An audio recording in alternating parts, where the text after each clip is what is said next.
ఇందులో ప్రభు యొక్క జీవిత చరిత్రతో పాటు ఆయన చేసిన విశ్వ కార్యక్రమాలు కూడా మనకి తెలియజేస్తున్నారు. నిన్నటి రోజుతో బాబాయ్ యొక్క తూర్పు దేశ పర్యటన విశేషాలు తెలుసుకున్నాం. అంటే ఆ పర్యటనలో బాబాయ్ ఎక్కడెక్కడ తిరిగారు, అండ్ బాబా చేసిన ఏకాంతవాసాలు, ఉపవాసాలు ఎలా చేశారు, అసలు ఉపవాసం అంటే బాబా ఏమన్నారో కూడా మనం తెలుసుకున్నాం. అదొక్కసారి క్లుప్తంగా పరిచయం చేసుకుని ఈ రోజు విషయంలోకి వెళ్ళిపోదాం. బాబా ఏమంటారంటే, నేనెన్నడూ ఉపవాసం చెయ్యలేదు అన్నారు. అంటే ఎవరైనా ఉపవాసం ఎందుకు చేస్తారు? తన అవసరాలన్నీ అంటే ఆ శరీర అవసరాలు తీర్చుకోకుండా, శరీరాన్ని ఇబ్బంది పెట్టి, మనసుని భగవంతుని వైపు లగ్నం చేయడం కోసం ఉపవాసం చేస్తారు. అంటే ఒక ఆధ్యాత్మిక సాధన నిమిత్తం చేస్తారు కదా! కానీ బాబా చేసే ఉపవాసం ఎలాంటిదంటే, తీవ్రమైన ఆంతరింగిక ఆధ్యాత్మిక కార్యక్రమం కోసం ఆయన చేయడం వలన అప్పుడు ఆహారం తీసుకుంటే అది శరీరం యాక్సెప్ట్ చెయ్యదు కనుక ఆయన ఆహ్, ఆహారం తీసుకునేవారు కాదు. అందువల్ల బాబాయ్ ఏమంటున్నారంటే, నేను ఉపవాసం చేయలేదు. అంటే ఆయన చేసేదంతా కూడా లోక కళ్యాణం కోసం చేస్తారు కనుక. దీనికి ఎగ్జాంపుల్‌గా బాబాయ్ ఏం చెప్పారంటే, ఎక్కువ ఆనందం కలిగినా, ఎక్కువ కోపం కలిగినా చూడండి మనకి ఆకలేయదు. అలాంటి పరిస్థితి ఏర్పడుతుంట. అందుకని అంత ఆధ్యాత్మిక కార్యక్రమంలో ఆంతరికంగా ఉండడం వలన ఆయన శరీరం ఆహారాన్ని యాక్సెప్ట్ చెయ్యదు కనుక బాబా ఉపవాసం చెయ్యలేదు అన్నా కూడా ఉపవాసం చేసేవారు. అంటే మన దృష్టిలో మనకు అర్థమవ్వాలని బాబా చెప్పిన ఎగ్జాంపుల్. మరి పశ్చిమ దేశ పర్యటన విశేషాలు తెలుసుకుందామండి. 6వ అధ్యాయంలోకొచ్చాం. ఇక్కడ పశ్చిమ దేశ పర్యటన విశేషాలు తెలుపుతున్నారు. అవి తెలుసుకుందాం. అదెప్పుడంటే 1922 సంవత్సరం నుండి బాబా అన్నారు, "మళ్ళీ యుద్ధం రాబోతున్నది" అన్నట్ట. అది ఇంతవరకు ప్రపంచం చూచి ఎరగని మారణ హోమం అవుతుందని కూడా 1922లోనే బాబా హెచ్చరించారు. ఆర్థికంగా గాని, సైనిక పరంగా గాని ఇంచుమించు అన్ని దేశాలు దానిలోకి లాగబడతాయి అన్నారు బాబా. ఈ మారణ మేఘాలు కమ్ముకోకపూర్వమే పశ్చిమ దేశాలలో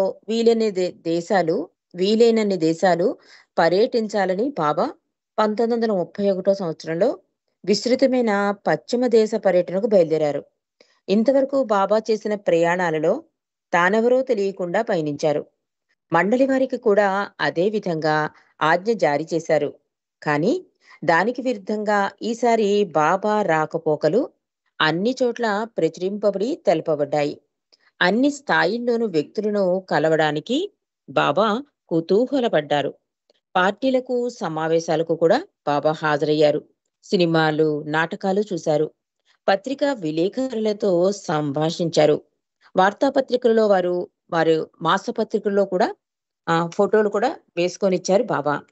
మొట్టమొదటిసారిగా 1931 సంవత్సరం సెప్టెంబర్‌లో బాబా రాజపుతాన్ అనే ఓడలో పశ్చిమ దేశ పర్యటనకు కరాచీ నుండి బయలుదేరారు. తాను ఈ ప్రయాణంలో గాంధీని కలుసుకోబోతున్నానని బాబా 9 సంవత్సరాల క్రితమే చెప్పారు. అందువల్ల గాంధీ ఆ ఓడలోనే ప్రయాణం చేస్తున్నారని తెలిసిన మండలి వారు ఆయన బాబాతో మాట్లాడడానికి బాబా ఉన్న క్యాబిన్‌కి వస్తానని కబురు పెట్టినా ఆశ్చర్యపోలేదు. అంటే బాబా ఇదివరకే చెప్పారు కనుక గాంధీ కబురు పెట్టినా కూడా మండలికి ఆశ్చర్యం అనిపించలేదు. ఎందుకంటే బాబా ఇదివరకే చెప్పారు కనుక. బాబాను కలుసుకోవలసిందని ఆయనకొక తంతి అందింట. అంటే గాంధీ గారికి ఒక ఫ్రెండ్ ద్వారా జైల్లో ఒక తంతి అందుతది మనకు తెలుసు కనుక, అలా బాబాని కలవడం కోసం గాంధీ ఏర్పాటు జరిగిందని చెప్తున్నారు. గాంధీ ఆయన సెక్రటరీతో పాటు వచ్చి, తనకు వచ్చిన వార్త ప్రకారం బాబాను కలుసుకోవడానికి వచ్చానని, 5 నిమిషాల కంటే ఎక్కువ సేపు ఉండలేనని అన్నారు గాంధీ. ఆ విధంగా అన్న వ్యక్తి బాబాతో 3 గంటలు గడపడమే కాకుండా, మళ్ళీ మొన్నాడు కూడా వచ్చారు. నాకు టైం లేదు. నేను 5 నిమిషాల కన్నా కలవను అన్న గాంధీ బాబాతో కలిసాక 3 గంటలు కూర్చున్నారట. అంతేకాకుండా మొన్నాడు కూడా వచ్చారు అని చెప్తున్నారిక్కడ. ఆయన బాబాతో, "మీరు మౌనం విరమించవలసిన సమయం ఇప్పుడు వచ్చింది. మీ కంఠధ్వనిని ప్రపంచం విననీయండి. మీరు మహానుభావులని నా హృదయం చెప్తోంది. నేను ఉపాసనీ మహారాజుని సందర్శించినప్పుడు నాకే విధమైన భావం కలగలేదు" అన్నాడు గాంధీ బాబాతో. బాబా అన్నారు, "ఇప్పటికీ నా ఘనతను అంగీకరించావు గనక ఆ ఘనత యొక్క అధికారంతోనే నేను చెబుతున్నాను. మహారాజు ఒక సద్గురువు" అన్నారు బాబా గాంధీతో. గాంధీ ఆశ్చర్యపోతూ, "కానీ బాబా, నేనిది అర్థం చేసుకోలేకుండా ఉన్నాను అన్నారు. మళ్ళీ మూడోసారి కూడా గాంధీ బాబాతో సంభాషించడానికి వచ్చారు. ఐరోపా దేశం నుండి బాబా సముద్రం మీదుగా అమెరికా వెళ్లారు. ఈ ప్రయాణం మున్ముందు తాను చేయబోయే కార్యక్రమానికి భూమిని సిద్ధం చేసుకోవడం వంటిది. అనేక మంది స్త్రీ పురుషులను బాబా కలిశారు. వారిలో కొంతమంది తదుపరి బాబా సేవకులై జీవితాంతం ఆయనకు అంకితులై జీవితాన్ని గడిపారు. మరలా బాబా 1932 సంవత్సరం మార్చి నెలలో ప్రపంచ యాత్రకు బయలుదేరారు. ఈ ప్రయాణంలో Baba England, France, Switzerland, America, Honolulu, China దేశాల మీదుగా పయనించి ఫ్రాన్స్, ఇటలీ, ఈజిప్టు దేశాల మీదుగా హిందూ దేశం తిరిగి వచ్చారు బాబా. మొట్టమొదటిసారి రాజపుతానా ఓడలో బయలుదేరింది మొదలు 1937 సంవత్సరం అక్టోబర్ వరకు బాబా మొత్తం 9 సార్లు పశ్చిమ దేశాలకు వెళ్లారు. 10 సార్లు పశ్చిమ దేశాలకు వెళ్లారని అంటారు కానీ వీటిలో 2 సార్లు ప్రపంచ యాత్ర చేశారు బాబా. వీటిలో England, America, France, Switzerland, Italy దేశాలు చెప్పుకోదగ్గవి. స్పెయిన్ దేశంలో చాలా కాలం గడిపారు బాబా. ఈజిప్ట్, సిలోనా దేశాలకు 2 సార్లు వెళ్లారు. 1932 సంవత్సరం ఏప్రిల్ నెల ప్రారంభంలో బాబా తన పరివారంతో సహా లండన్ చేరారు. అప్పుడు అనేక మంది పత్రికా విలేకరులు బాబాను కలిసి ముచ్చటించారు. ఆ విధంగా బాబాను చూడడానికి వచ్చిన వారిలో సండే ఎక్స్‌ప్రెస్ పత్రికా ఎడిటర్ జేమ్స్ డగ్లస్ ఒకరు. ఇతడు మంచి పలుకుబడి గల తెలివైన వ్యక్తి. బాబాతో సమావేశం కొరకై ఎంతో కష్టపడి సంసిద్ధుడై వచ్చాడు. ఆయన ఇలా అన్నారు: డెనిసన్ రాస్ అనబడే తూర్పు దేశ సంబంధిత పండితునితో చర్చించి నేనొక ప్రశ్నావళిని తయారు చేశాను. గురువును బోల్తా కొట్టించే విధంగా అది తయారు చేయబడింది. అంటే ఒక ప్రత్యేక ప్రశ్నావళి తయారు చేయించుకొచ్చాట బాబా దగ్గరికి అతను. అదేంటి, ఒక గురువుని ఎలా బోల్తా కొట్టించాలి అన్న విషయం మీద. కానీ ఆయన చిరునవ్వుతో తడబాటు ఏమీ లేకుండా దానికి తేలికగా జవాబులిచ్చారు. ఆయనకు గల భాషా సంబంధిత జ్ఞానం అపరిమితమైనది. అది సోక్రటీస్ వేదాంతమంత సులువుగా ఉంది అన్నారు డగ్లస్. ఆయన మధ్యలో అంటే బాబా మధ్యలో మధ్యలో నన్ను వేసిన ప్రశ్నలు చాలా లోతైనవిగా ఉండేవి. సూటిగా వేసిన ప్రశ్నను ఆయన ఎన్నడూ దాటవేయలేదు. ఆయన సరళత సున్నితమైనది. ఆయన ఇలా అన్నారు, చెప్తున్నాడు డగ్లస్. అంటే మా బాబా కలయికలో అంటే ఒక గురువుని ఎలా బోల్తా కొట్టించాలని వాటి విషయమై ఒక పండితుడి దగ్గర ప్రశ్నావళి తయారు చేసుకొచ్చాట. కానీ వాటన్నిటికీ కూడా బాబా చాలా శాంతంగా చిరునవ్వుతో సమాధానం ఇచ్చారు. చాలా లోతైన సమాధానాలు ఇచ్చారు. ఆ ప్రశ్నలు ఇలా ఉన్నాయని మనకు చెప్తున్నాడు అతను. అడిగట డగ్లస్ ఏమనంటే, బాబాని ఏ దేశస్థుడు, ఎక్కడ పుట్టారు అని అడిగితే బాబా చెప్తున్నారు, నేను పర్షియుడను. నేను పూనాలో జన్మించినప్పటికీ నా తల్లిదండ్రులు పర్షియన్లు. నీవు దైవాంశ సంభూతుడివా అడిగాను నేను. దానికాయన చిరునవ్వుతో, నేను భగవంతుడు ఒకటే. బుద్ధుడు, క్రీస్తు, కృష్ణుని వలె నేను ఆయనలో జీవిస్తున్నాను. ఆయనను వారే విధంగా తెలుసుకున్నారో నేను కూడా అదే విధంగా తెలుసుకున్నాను. అందరు మనుషులు కూడా ఆయనను తెలుసుకోగలరు అన్నారు బాబా. చెడు అనే సమస్యను మీరు పరిష్కరించారా అడిగాను నేను. చెడు అనేది లేదు, మంచి యొక్క దశలు మాత్రమే ఉన్నవి. అంటే ఉన్నదంతా మంచే అంటారు బాబా. అంటే మంచి పాళ్ళు 100% మంచి ఉందనుకోండి, అందులో 20% తగ్గితే దాన్ని మనం చెడు అంటాం. అంతేగాని చెడు అంటూ ఏమీ లేదు. కానీ మంచిలో పాళ్ళు తగ్గితే అది చెడు అవుతుందని బాబా చెప్పిన సంగతి మనకు తెలుసు. అందుకే బాబా ఏమంటున్నారు, చెడు అనేది లేదు, మంచి యొక్క దశలు మాత్రమే ఉన్నవి అన్నమాట. మీ రహస్యం ఏమిటి అడిగాడు నేను. అహమును తీసివేయడం అన్నారు బాబా. బైబిల్, ఖురాన్ వంటి ఉత్తేజకరమైన మీ గ్రంథం ఏదైనా ఉందా అడిగాను నేను.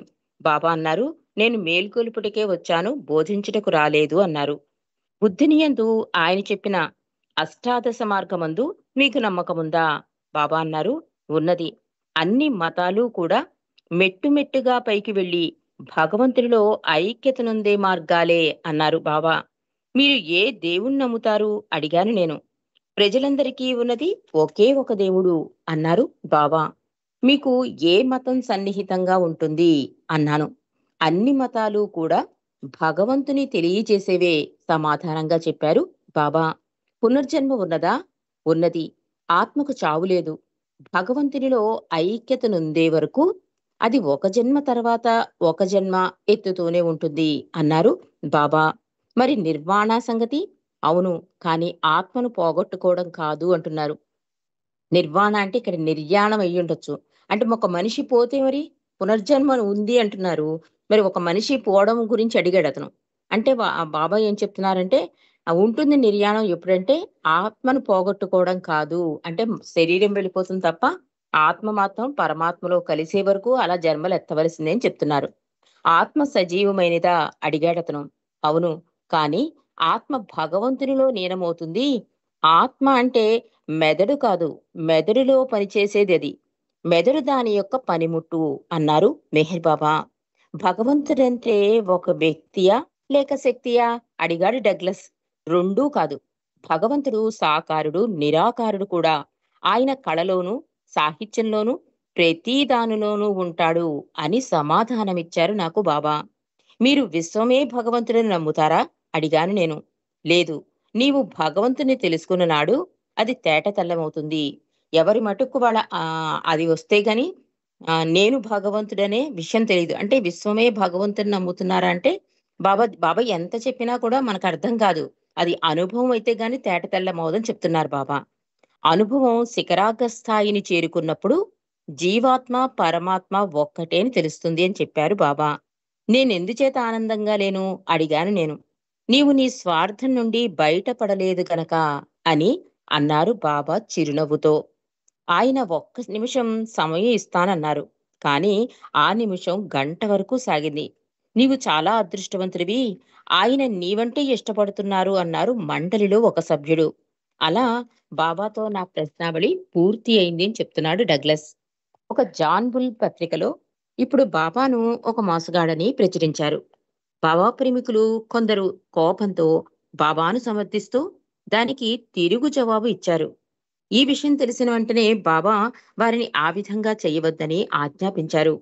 ఇటువంటి వ్యతిరేకత తప్పేమీ కాదన్నారు. నాపై చెడు ప్రచారం చేసేవాళ్లను తోలనాడవద్దు. వారికి తెలియకుండగానే వారు నా కార్యక్రమంలో పాలు పంచుకుంటున్నారు.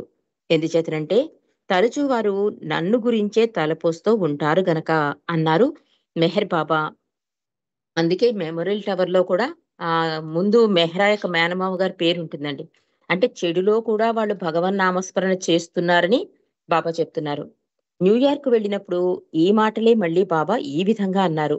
నా కార్యక్రమం ప్రజలలో విపరీతమైన ఉత్తేజాన్ని కలిగించడమే కాకుండా కొంతమంది నుండి వ్యతిరేకతను కూడా ఎదుర్కొంటుంది. అది తప్పనిసరైనది అన్నారు మెహర్ బాబా.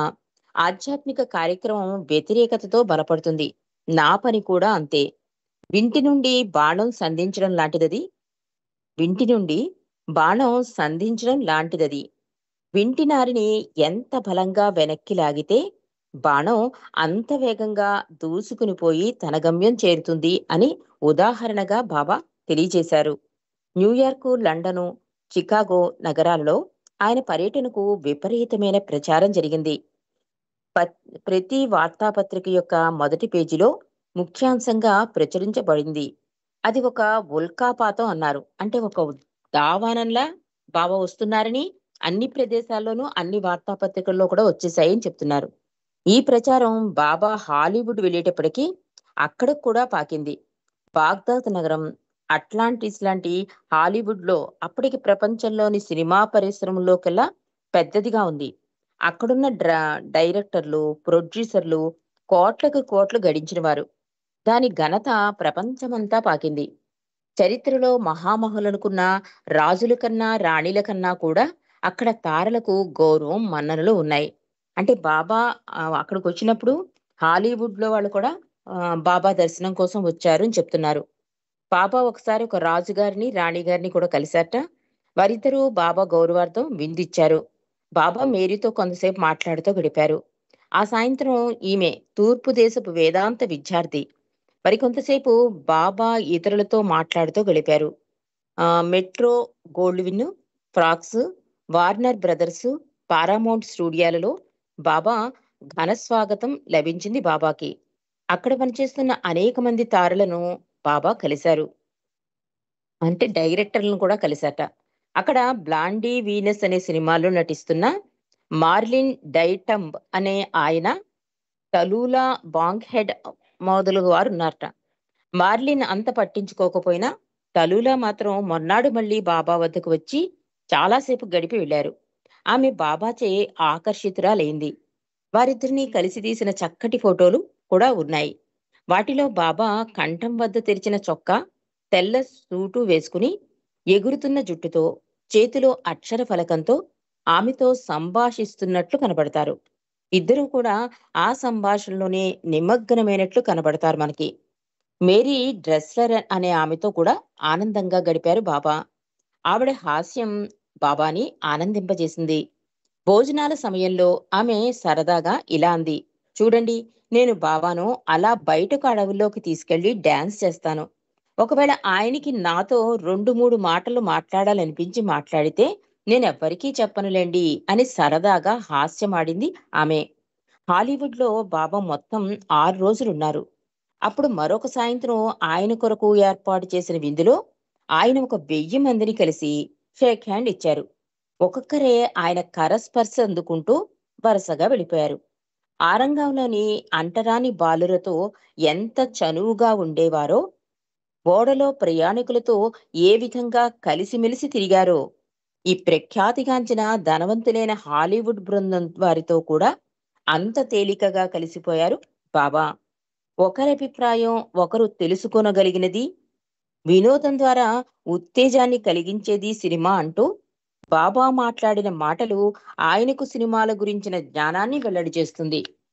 ఎవరైతే ప్రజల ఆలోచనా శక్తిని ఉత్తేజపరచడంలో ప్రజలను వారికి ఇష్టమైన మార్గంలో నడపగలుగుతారు. నడపగలుగుతారు. అంటే ఒక సినిమా తీశారు అంటే దాన్ని జ్ఞానానికి సంబంధించిందే ఉండాలి. అందులో హాస్యమున్నా, ఏమున్నా కూడా అలాంటిదే సినిమా అవుతుందని చెప్పారట బాబా. అంటే సినిమాల గురించి చాలా అద్భుతంగా బాబా చెప్పారు అని చెప్తున్నారు. అంటే ఎవరైతే ప్రజల ఆలోచనా శక్తిని ఉత్తేజపరచగలరో, వారు ప్రజలను వారికి ఇష్టమైన మార్గంలో నడపగలుగుతారు. కదలాడే బొమ్మల కంటే మిన్ననైన ఉత్తేజకరమైన, శక్తివంతమైన పనిముట్టు మరొకటి లేదు అంటున్నారు. అంటే సినిమా ప్రభావం ప్రజల మీద ఎంతగా ప్రభావితం చూపుతుందో చెప్తున్నారు బాబా. పత్రికలు, రేడియోలు ఆలోచనలపైన ప్రభావం చూపుతాయి. కానీ దృష్టి ద్వారా కలిగే శక్తి వాటికి లేదు. దృష్టి ద్వారా కలిగే ప్రేరణ చాలా గొప్పది.